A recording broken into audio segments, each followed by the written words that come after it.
Sebagai wilayah bencana, sepanjang tahun 2016 Jawa Tengah menempati peringkat teratas. Tercatat ada 639 bencana yang menewaskan ratusan korban jiwa. Dengan jumlah 35 kabupaten kota, kondisi geografis dan tata ruang provinsi ini terdiri dari dataran tinggi dan dataran rendah beriklim tropis.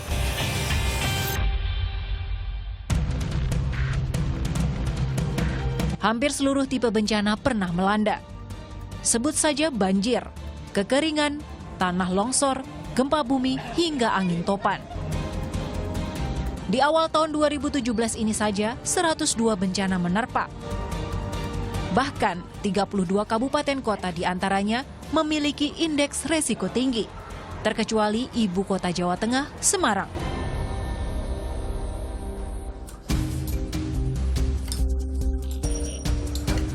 Dusun Winongsari, Kecamatan Ngalian ini misalnya. Awal tahun 2016 lalu, bencana tanah longsor sebabkan 6 rumah rusak parah. Warga sadar, tinggal di daerah dengan kondisi tanah miring tentu memiliki resiko bencana yang tinggi.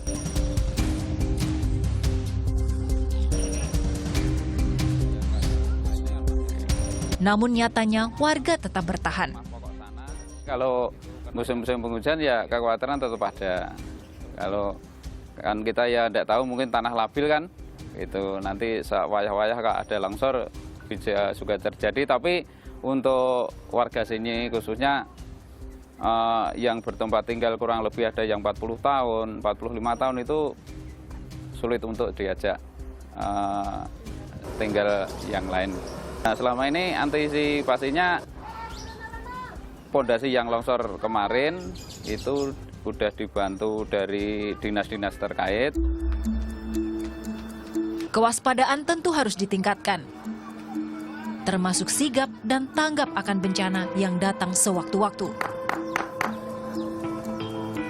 Nah, ini adalah perbedaan tanah di daerah sini yang memang rawan longsor.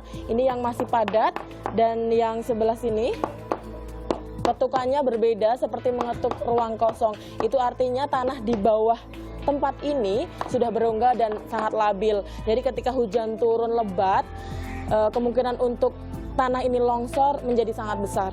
Ya Mas ya, coba lagi. Serem juga ya.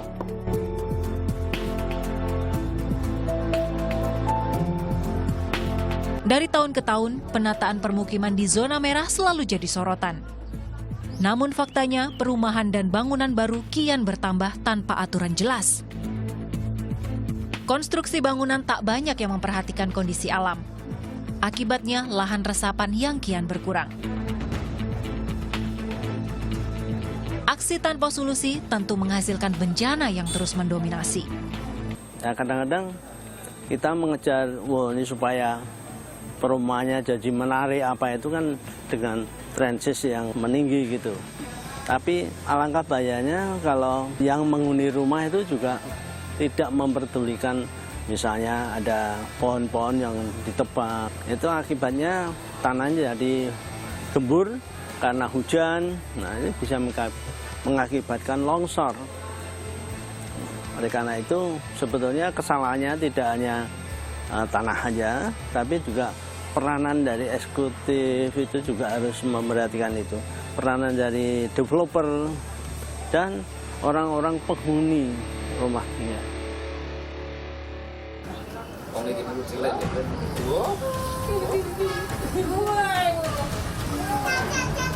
Tak berdiam diri, pemerintah provinsi menyiapkan antisipasi sedini mungkin guna mengurangi resiko bencana alam. Untuk tahun ini, Ganjar Pranowo memerintahkan dinas terkait memprioritaskan penanganan banjir dan longsor yang masih mendominasi angka bencana di Jawa Tengah. Kita sudah antisipasi dari awal kok. Dari BMKG, BPBD, dari pusat semuanya turun, kita sudah rakor menjelang ini, menjelang cuaca ini. Kita sudah tiap hari, Pak. Jadi di saya tiap hari mereka mendapatkan laporan rutin, tiap hari.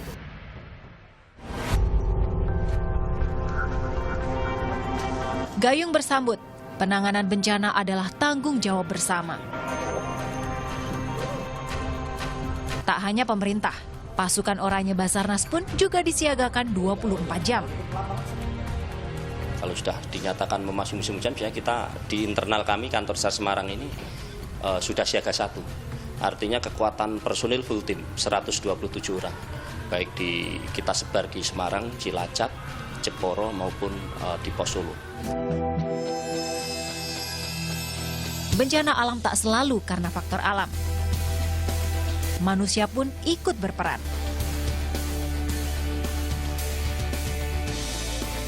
Dimulai dari hal terkecil, sayangi alam tanpa membuang sampah sembarangan.